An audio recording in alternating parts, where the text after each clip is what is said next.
The conservative website The Blaze erupted in anger Saturday after it had learned that public schools in upstate New York were teaching a curriculum that included lessons on the universal human rights that were declared by the United Nations in 1945.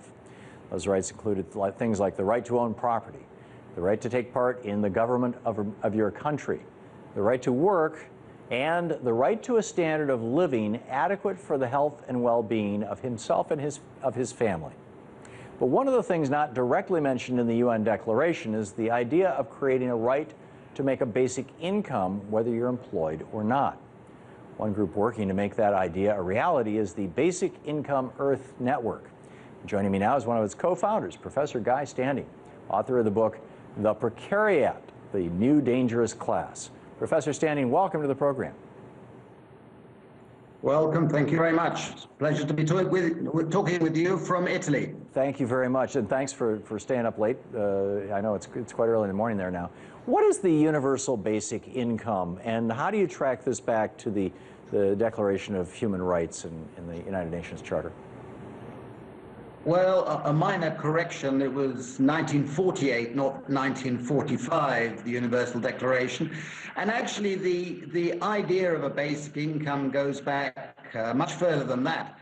And you can trace it to one of the founders of the United States of America, Thomas Paine, who said, very sagely, I think, that the wealth of all of us depends far more on the contributions of all our ancestors than anything we do ourselves.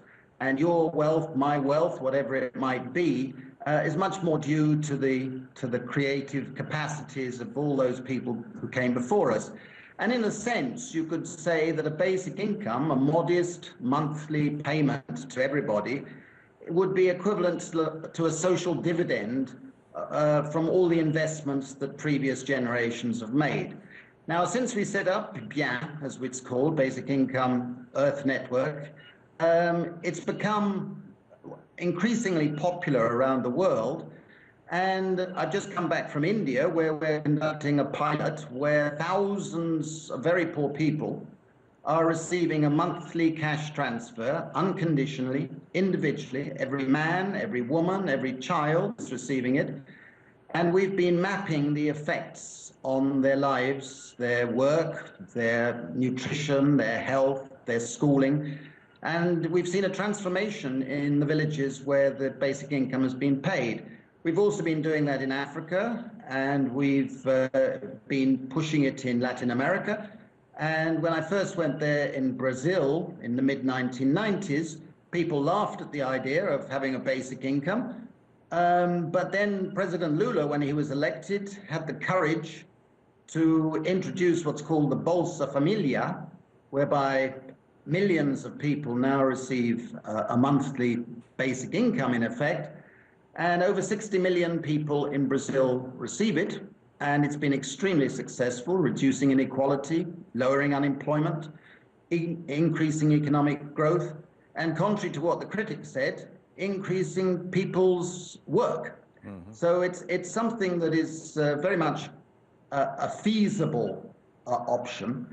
And we believe that given the development of the precariat, we need to think about it in countries like the United States, my own country of Great Britain, and all over Europe.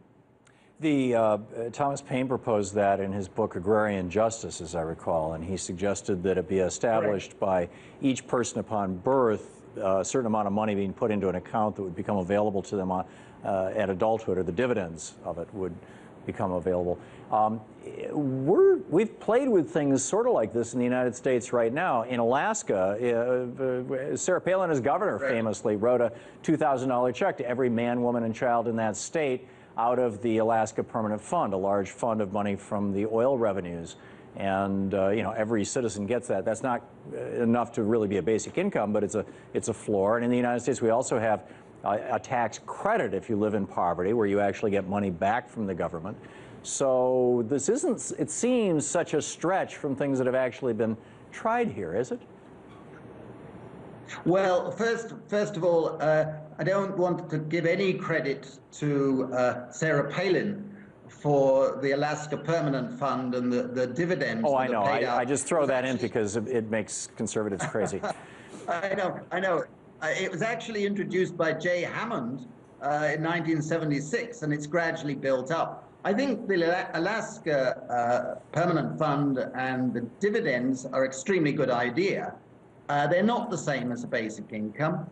And the same one could say about earned income tax credits, which, as we know, has become the biggest welfare scheme in the world.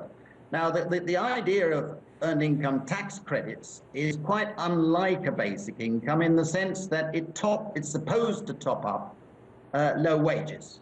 So it's linked to earned income. It is not a right.